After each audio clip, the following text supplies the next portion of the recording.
الله شفيع الله نبي الله. Now let us move our focus away from what's happening in Mecca to Yathrib, the oasis of Yathrib, which will later be renamed as Madinatul Nabi.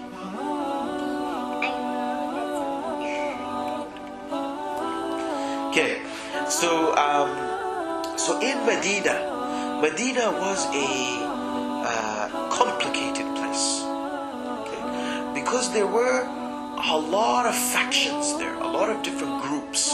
Okay, there were the Jews and the Arabs. Okay, and already the Jews and the Arabs didn't get along. Okay, now there's two main Arab tribes in Medina, okay? And you have to remember these names. These are the crucial tribes in Medina, the most important tribes in Medina for the Arabs, okay?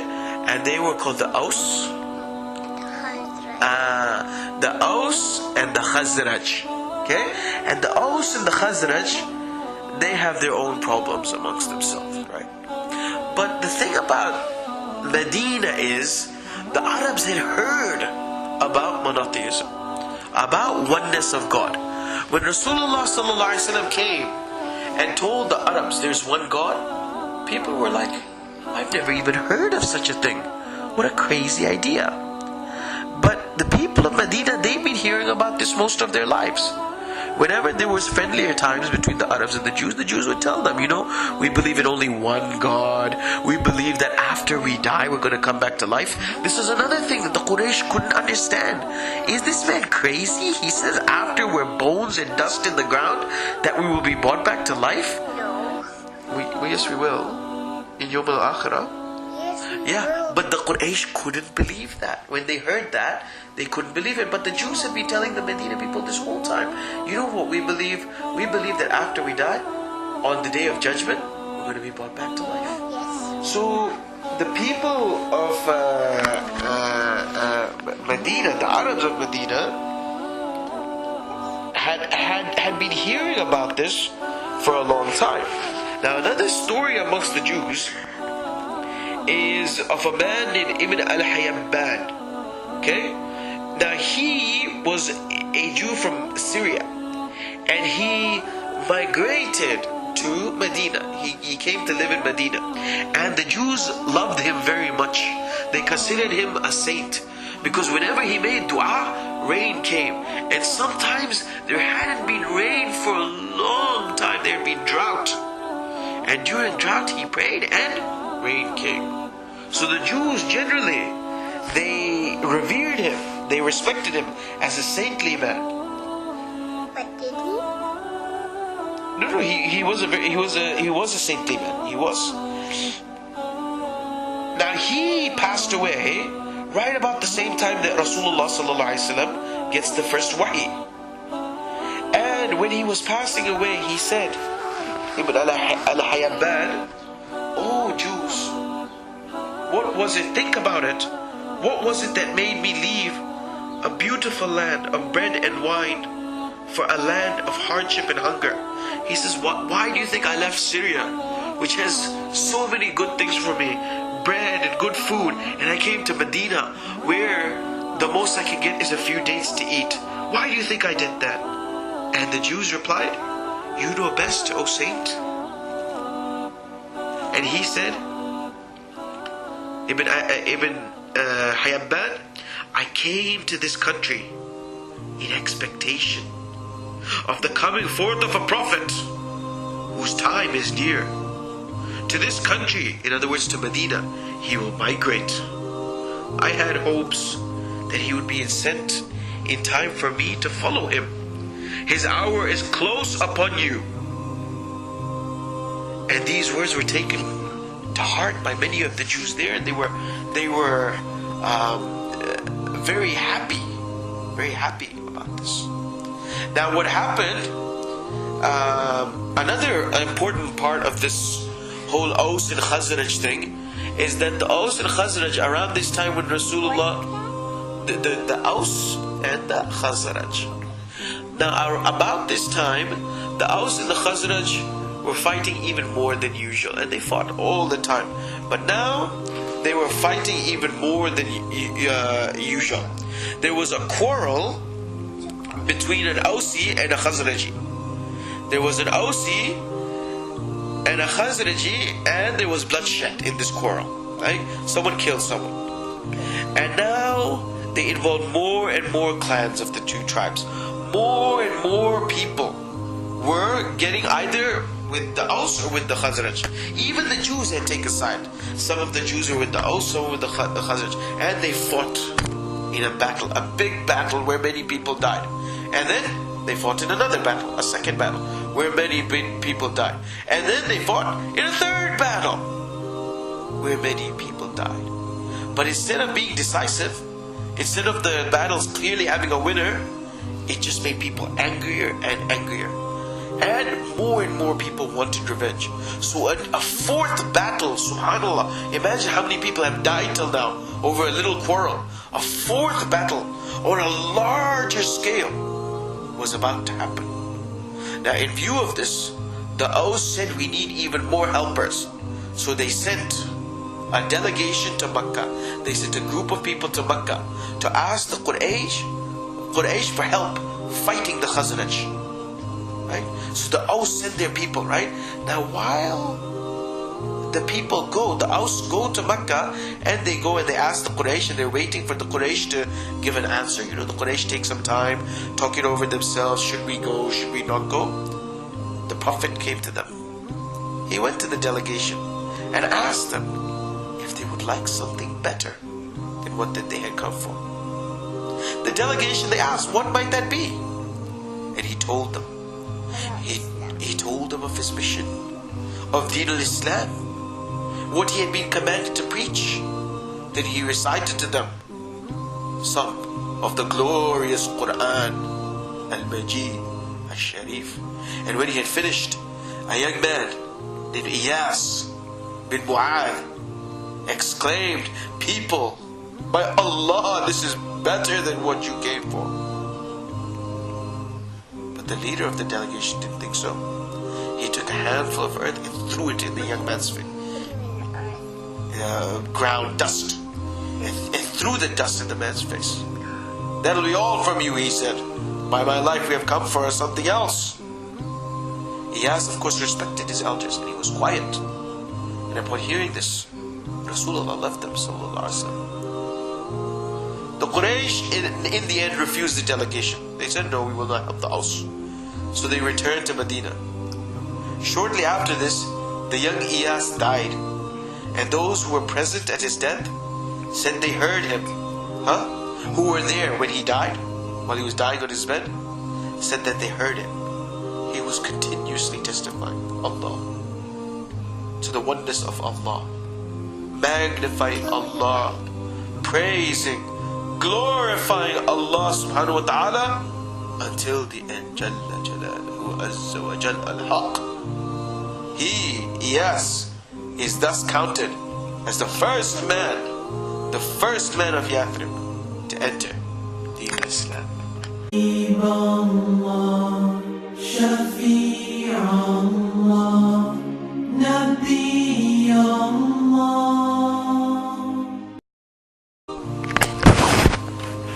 So in Mecca, the steady increase in the number of believers, the more the believers became more, but with it a corresponding increase. So with it came hostility towards the Muslims by the disbelievers. Merely looked at him, but spoke no word.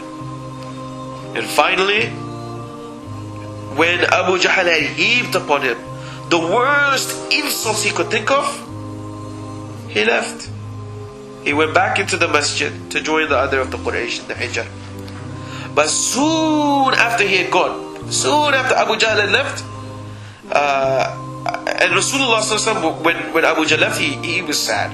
He sadly rose to his feet, of course sad for the torment of Abu Jahl, and returned to his home. Now soon after that, Hamza came in sight from the opposite direction. He had just come from hunting. His bow was slung over his shoulder. Do you know what a bow is, Zini? Like bow and arrow. The bow was over his shoulder, and it was his custom. As soon as he came back from hunting, he would do honor to the Kaaba. He would go to the Kaaba and worship there. And then he would go home. I don't know how he worshipped, but he used to worship there before he went back to his family. But someone saw him approach. It was a woman. She was a freed woman from the household of Abdullah ibn Jud'an of Taym, right? The one from the very good pact before. She came and she was very upset. She was outraged by the way Abu Jahl had spoken. And she said, I don't know, but she was outraged anyway, right? She was a good person, definitely. And she said, Abu Umara, I think that's what they call Hamza, radiallahu anhu. Abu Umara, if only you had seen how Muhammad, your brother's son, was treated, even just now. Because he was his uncle, right? So his brother's son is Muhammad, right? If only you had seen how Muhammad was treated just now by Abu al-Hakam, the son of Hisham. He found him sitting there. He found Rasulullah sitting there, and most odiously, in a most yucky way, reviled him, said bad things to him, abused him, said mean things to him. Then he left him. She pointed towards the mosque to show where Abu Jahl had gone. And then she finally said, and Muhammad answered not a word. Sallallahu alayhi wa sallam, al-Mu'allim. Hamza was of a friendly nature. Generally, he was friendly. And he was easygoing. Right? You could get along with him. You could be good friends with him. But nonetheless, he was the most stalwart man of Quraysh. He was a tough guy. And when roused, when someone got him angry, he was formidable. He was unyielding. You did not want to mess with him then. His mighty frame now shook with anger. He was big and strong, and his whole body was shaking with anger such as he never felt before in his life. And his anger set free something within his soul. It brought to completion a niyyah that had already started but had never been completed. Striding into the masjid, he went straight for Abu Jahl, stood over him, raised his bow and brought it down with all his force on his back, hit him with all his force on his back, saying, with the bow, yes, smacked him on the back and said, will you insult him? Now that I am of his deed, now that I am of his religion, and now that I say whatever he say, strike me, hit me, fight me if you can. Abu Jahl simply, even though some of the Makhzumi got up to help him, simply said, let Abu Umara be, for by God I reviled his brother's son. I said bad things to his brother's son, and it was a right ugly reviling. Upon this, Hamza radiallahu anhu makes way straight for our Nabi's house sallallahu alayhi wasallam and proclaims the Shahada. La ilaha illallah. Finish it for me. Muhammad Rasul.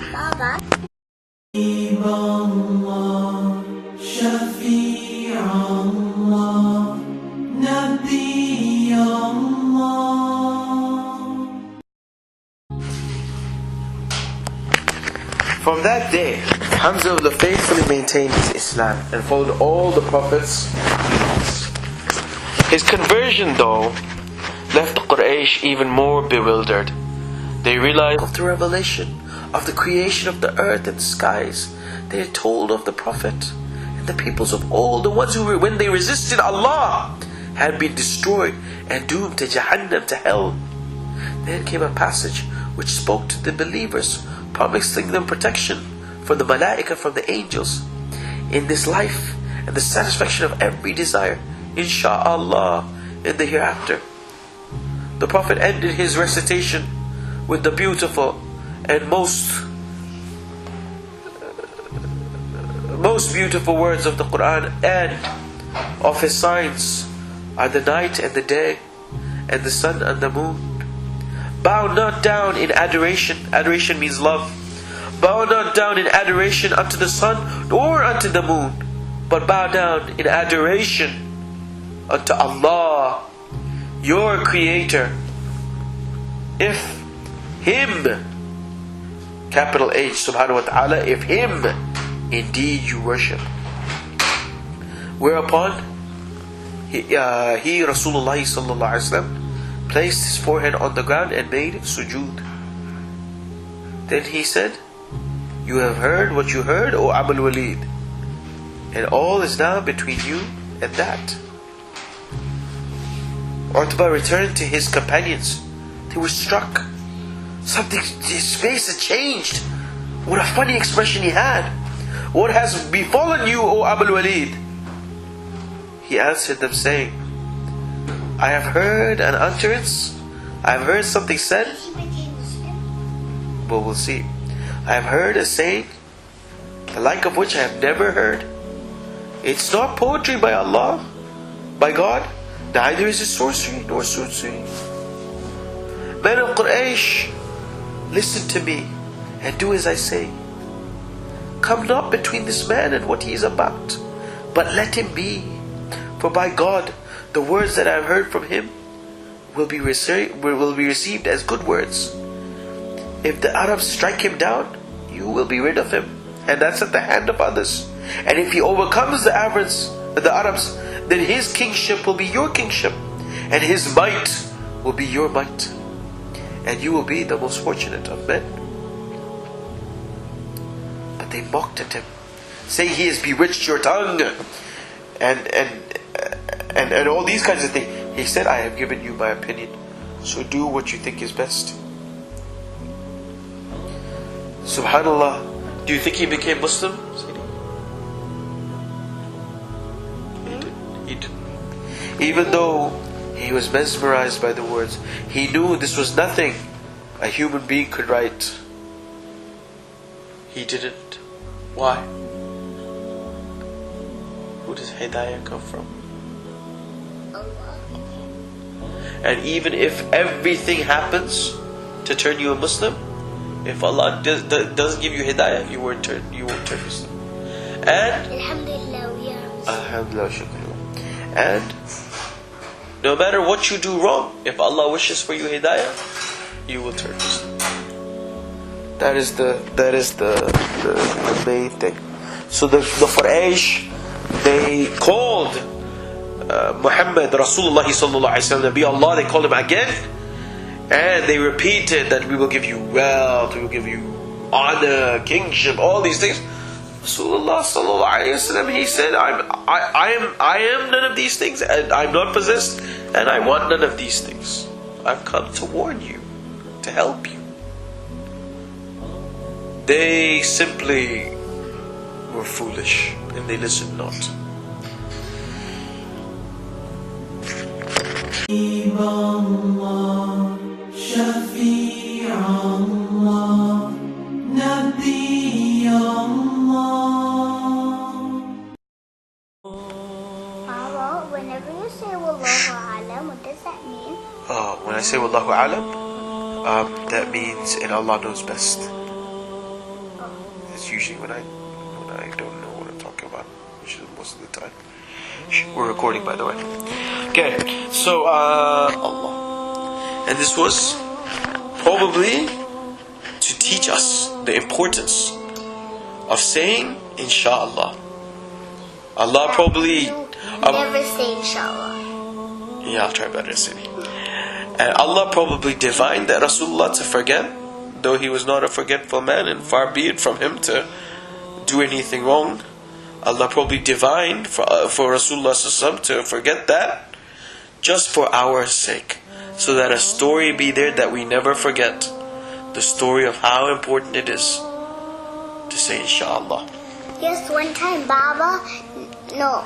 And all, sweetie, please, recording, don't say embarrassing stories about Baba. But I'll try harder to remember to say Inshallah. Okay, sweetie? Okay. But the delay of this revelation, although it was very painful for the Prophet, it served as a great da'wah for the people who were unsure. They weren't sure whether he was saying the truth or whether that one came in the end. They drew strength from it, right? Because it was inconceivable. Every time they asked the Prophet something, wahi came immediately. So if they thought, if he can give us the Quran, he does it. If he can do it on will, every minute, something happens, within a second there's a revelation, right? If he can do that all the time, they could see for those 15 days how desperately he wanted revelation. And so they were like, this man is not in control of these revelations. Something else must be. So what did the Quran answer the 3 questions? As to the first question, it is often called the story of the sleepers of Ephesus. It was there in the middle of the 3rd century. There were some young men, and these young men were Hanif. They loved one Allah, and they remained faithful to the worship of one Allah subhanahu wa ta'ala azza wa jal, when their people had fallen into idolatry. And those people were persecuting them, treating them badly for not also doing idolatry. To escape from this persecution, they ran away in a cave, and they made dua in that cave, and the stone rolled over the front of the cave, and they slept there by the miracle of Allah for 300 years. Even one day I'll be like, oh. Yep. In addition to what the Jews knew, the Quranic narrative given by Rasulullah gave extra details that no human eye can see. What did the sleepers look like as they slept in the cave? How their faithful dog lay with his front paws stretched over the threshold of the cave? Alhamdulillah. As to the second question of the great traveler, Rasulullah said the great traveler is named Dhul Qarnayn, he of 2 horns. The revelation mentions his journey to the far west and to the far east. And then it answers more. It tells of a 3rd journey to a place between 2 mountains, where the people begged him, Ya Dhul Qarnayn, to make a barrier that would protect them from Ya'juj and Ma'juj and other jinn who were devastating their land, who were doing bad things. And Allah gave him power, Dhul Qarnayn, to confine these evil spirits within a space and they will not emerge until Allah appoints that they emerge on Yawm al-Akhirah, or towards Yawm al-Akhirah. And when that happens, the day of judgment, and you don't know what Yawm al-Akhirah means, sweetie? Come on. And you do. And when, according to Rasulullah, they will work terrible destruction over the face of the earth. Their breaking forth would take place just before the final hour, before the end of the world. In answer to the 3rd question about the spirit, he spoke of Jibreel's transcendence over the mind. And the mind is incapable of grasping Jibreel. They will question you concerning the spirit. Say, the spirit proceeds from the command of my Lord, and you have no knowledge save a little. You only know as much as your small, tiny human mind allows you to know. The Jews had been very eager to hear Rasulullah's answers, but when they heard it, they could neither rebut it, because there was nothing wrong there, but they neither accepted it, nor did the leaders of Quraysh accept it. They knew they were beaten, but their hearts were so hard that even a clear sign like this was not enough to turn their hearts to Islam. La hawla wa la quwwata illa billahi al-ali, illa billahi al-ali al-azim.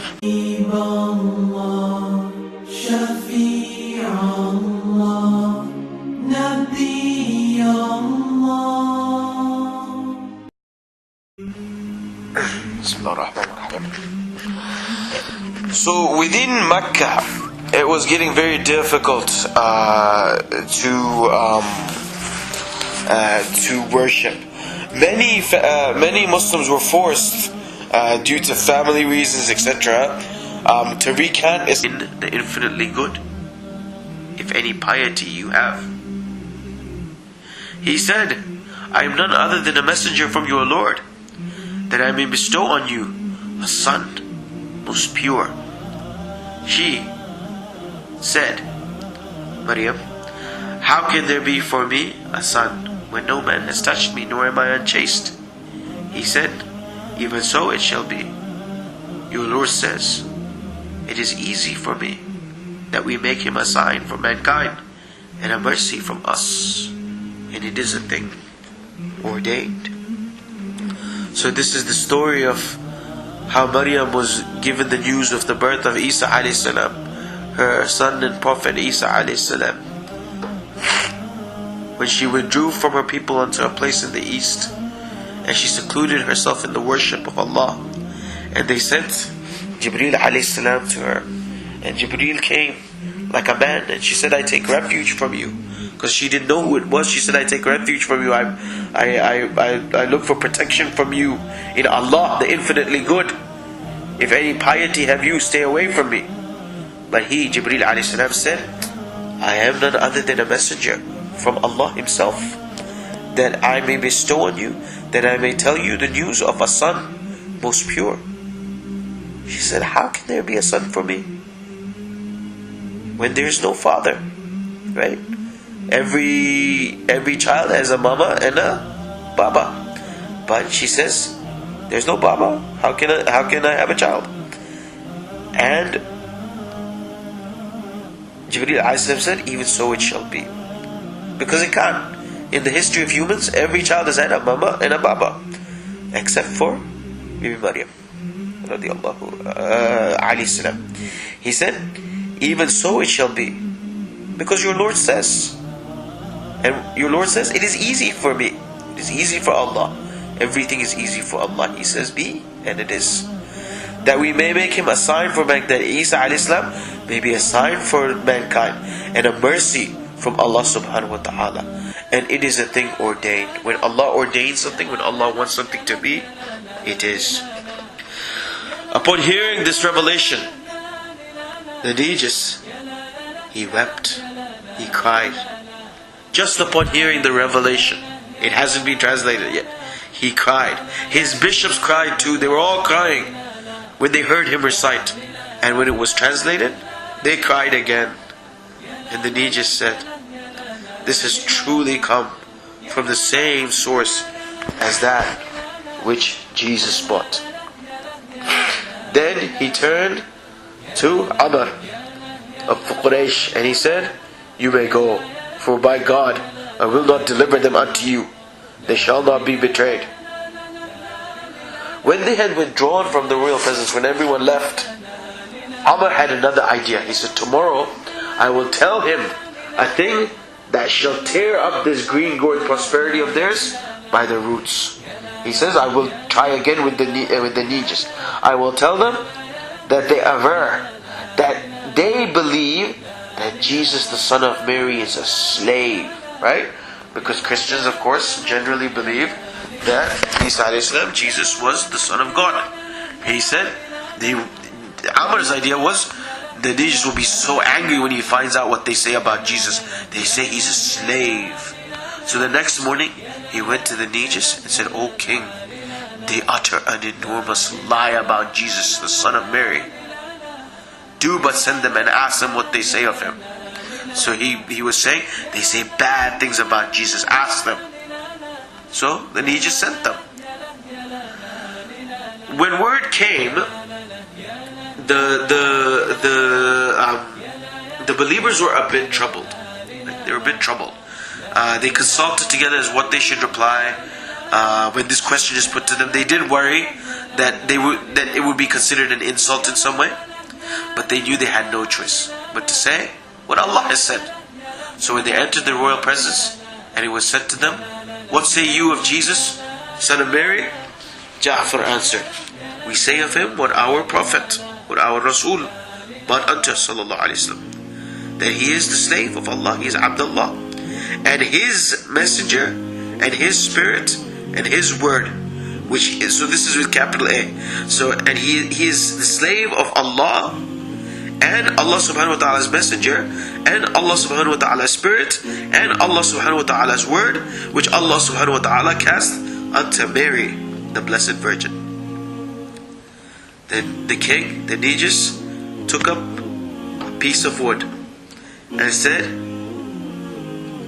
Isa ibn Maryam, Jesus the son of Maryam, exceeds not, is not more than what you have said, except by the length of this stick. It was a pretty small stick, about the size of your hand. And when the generals around him snorted, the ones who had been bribed, he said, for all your snorting, he was angry. And then he turned to Ja'far and his companions and said, go your ways, for you are safe in my land. Not for mountains of gold would I harm a single man of you. And with a movement of his hands towards the envoys of the Quraysh, he said to his attendant, return unto these two men their gifts. I have no use for them. So Amr and the other man went back to Mecca.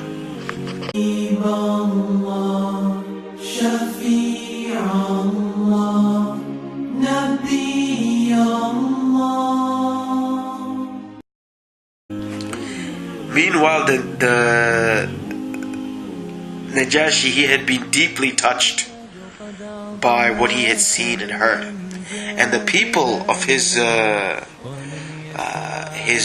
country, they were worried. They thought he has left their religion, even though they loved him so much. He was a very just king, and they loved his kingship. But they were worried that he has left their religion. So what the Negus did was he took a piece of parchment, which is like a piece of paper, and wrote on it, he testifies that there is no God but God, and that Muhammad is his slave and his messenger, and that Jesus, the son of Mary, is his slave and his messenger, and his spirit and his word, which he cast unto Mary. All the same things that the Muslims believe about Allah, His Rasul, and Isa ibn Maryam. Then he put it beneath his shirt, his gown, and went out to his people who were assembled there to meet him, and he said to them, Abyssinians, have I not the best claim to be your king? He says, have I not been a good king? They said that he had. So the Negus said, then what thinks you of my life amongst you? Right? How has life been with me? It has been the best of lives, they answered. Then what is it that troubles you? He said. That you have left our religion, they said, and you have maintained that Isa ibn Maryam is a slave. Then what say you of Isa? He asked. We say that he is the son of God. To this, they said, we say that he is the son of God. And the Negus replied, I testify to this. And they were all happy. He testified to Isa being the son of God. But real slick then, what the Negus has actually done, when he said, I testify to this, he pointed to the little piece of paper underneath his shirt, which said the opposite, that Isa a.s. was a slave of Allah. And through this way he was able to continue his reign over the Abyssinians, yet he was a Muslim. Radiyallahu anhu.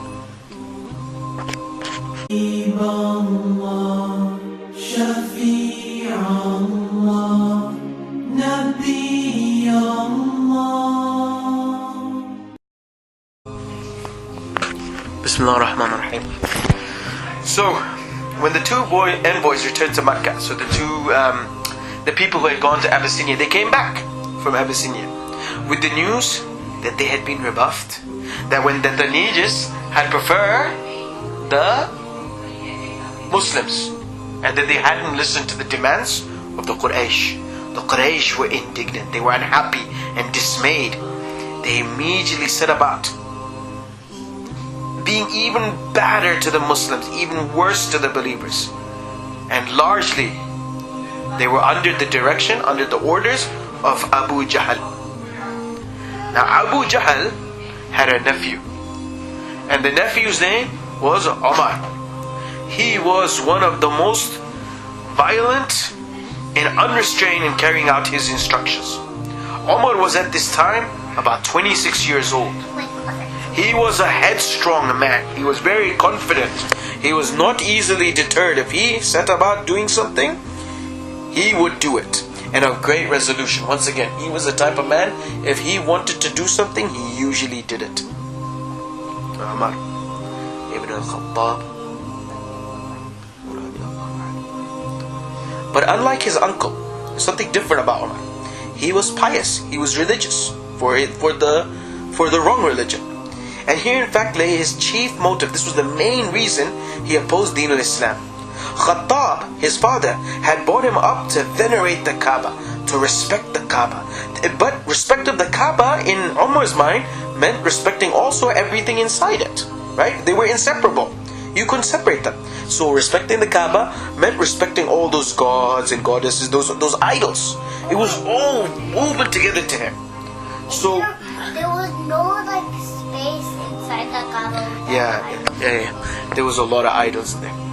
So it was all woven together for him into a sacred unity. And he loved his idols and he loved the Kaaba. Also, he noticed that before Islam, Quraysh had been one, united. But now, it was a city of two religions and two communities. He saw that everything was getting divided. Families were getting divided. Clans were getting divided. People were disagreeing over the simplest. So he saw clearly, moreover, that the trouble had one cause. Rasulullah sallallahu alayhi wasallam. Remove Rasulullah sallallahu alayhi wasallam, who was that cause, and everything would soon be as it had before. Kill Rasulullah. There was no other remedy, but that would be a certain remedy. That would be the perfect way to fix everything. He continued to brood along these lines. Every day he thought about this. If I just removed Rasulullah, if he was gone, then everything would go back to the way it was. And eventually the day came. It was soon after the return of the Quraysh from Abyssinia, when a sudden wave of anger goaded him to action. He took up his sword and he set out from his house to kill Nabi Allah sallallahu alayhi wasallam. Can you close the door, sweetie? Because it's loud from next door. Can you close the door?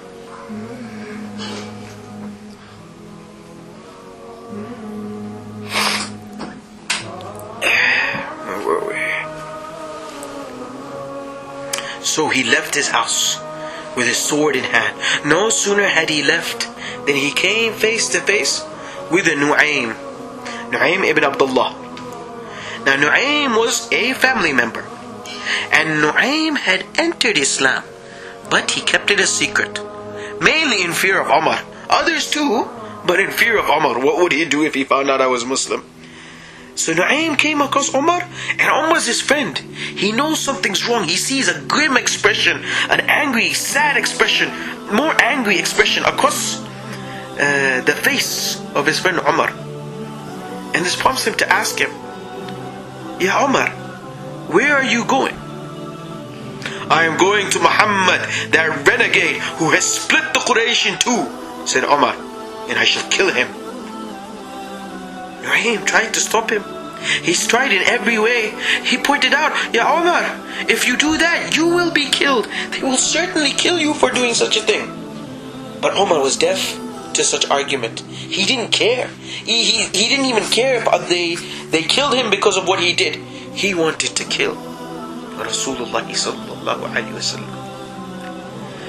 When Nu'aym saw this, that there was no other choice, he betrayed a secret of some fellow Muslims. Some fellow Muslims who were hiding their Islam. But he knew that they would forgive him. Even they would be happy that he did it. So in the circumstances, he said, Ya Umar, oh Umar, why not first go back to the people of your own house? In other words, why not go back to the people of your own family and set them right? What people of my house? Said Umar. Your brother-in-law, Sa'id, and your sister, Fatima, said Nuaym. They are both followers of Muhammad in his religion. Sallallahu alayhi wa alihi wa sallam. On your head may it fall if you let it be. Umar was stunned. Without a word, he turned and he made straight for his sister's house. Now, in the house there was a poor man named Khabbab. He used to come by with the Quran. And Khabbab, Sa'id and Fatima loved to read Quran together. Today he came upon them and they were all sitting together reading from some just revealed ayah from Surah Al-Taha. They were reading Surah Taha together. When they heard the voice of Allah, so they're all reciting together, right? They're all reciting it to each other, trying to learn the verses. It was all ilm. They were trying to increase in knowledge. But then they heard the voice of Umar, angrily calling out his sister's name, Fatima, Fatima, as he approached. Khabbab ran. He hid in a corner of the house. Fatima took the paper that the Quran was written in, the manuscript that the Quran was written in, and put it under her gown. But Umar, he had heard the sound of reading. And when he came in, he said to them, what was that gibbering I heard? In other words, what was that murmuring? I heard something. They tried to assure him, no, you didn't hear anything. We weren't saying anything. What are you talking about? Yeah, Umar, come on. Hear it I did, said Umar. And I am told that you both have become followers of Muhammad.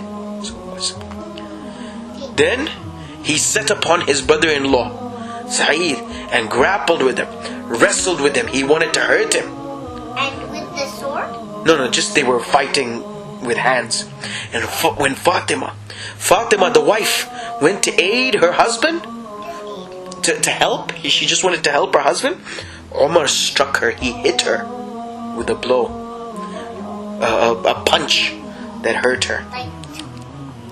A big punch, like that. Wow. Yeah, big one. But you didn't even hit me. Strong one. Umar was strong too.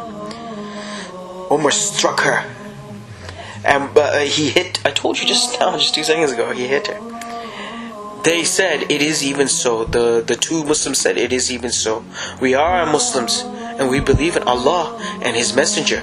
So do what you will. But at this point, Fatima's wound from Umar's hit was bleeding. And when Umar saw the blood, something happened. He was sorry for what he had done. A change came over him. You see, when a brother sees his sister in pain, he's angry with the person who did that to her. If I see my sister bleeding or my daughter bleeding, I'll be very angry with the person who did that to her. But he did it himself. Exactly. So he's upset with himself right now. He's like, what have I done? How could I do that? He said to his sister, he's calmer now, give me the paper that I heard you reading, so that I may see what it is that Muhammad has brought you. Like them, Umar could read. But when he asked for the script, Fatima, his sister, said, we fear to trust you with it. Fear not, he said. And he unbuckled his sword, lay it down, and he swore by his gods that he would give it back once he had read it.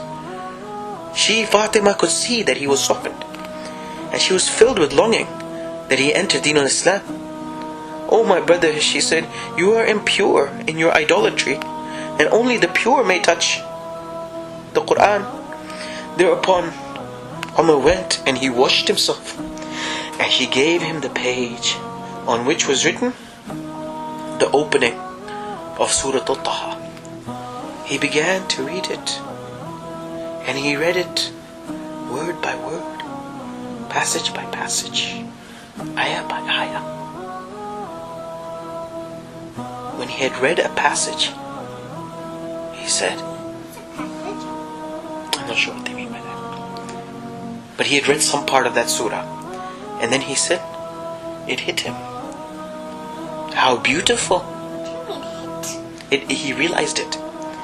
How beautiful and how noble are these words. This is what Umar said.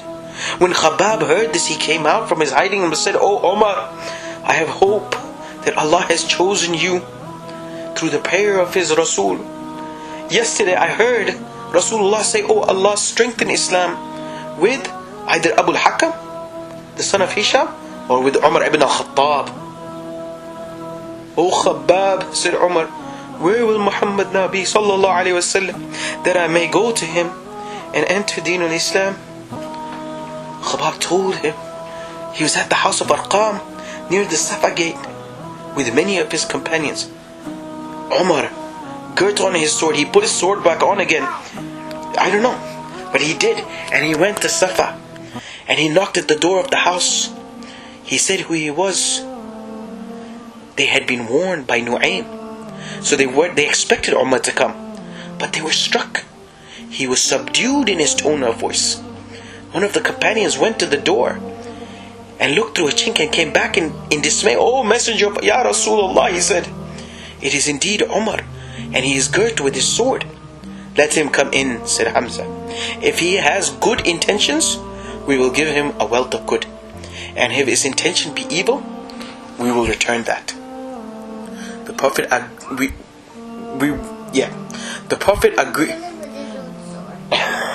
Yes, that's actually what he said, Hamza radiallahu anhu. The Prophet agreed that he should be admitted, and advancing to meet him, Rasulullah seized him by the belt. He seized him by the belt, pulled him into the middle of the room close to him, saying, what has brought you here, Ya Ibn al-Khattab? I cannot see you desisting until Allah sends down some calamity upon you. Rasulullah sallallahu alaihi wasallam. He said, what has brought you, Ibn al-Khattab? Because Ibn al-Khattab, Umar, had been an enemy till now. I cannot see you stopping until Allah sends some calamity on you, some big musibah, badness on you. But it wasn't that. O Messenger of Allah, said Umar, I have come to you that I may declare my faith in Allah and His Rasul and in what He bought from Allah. Allahu Akbar, said the Prophet sallallahu alaihi wasallam, in such a way that every man and woman rejoiced.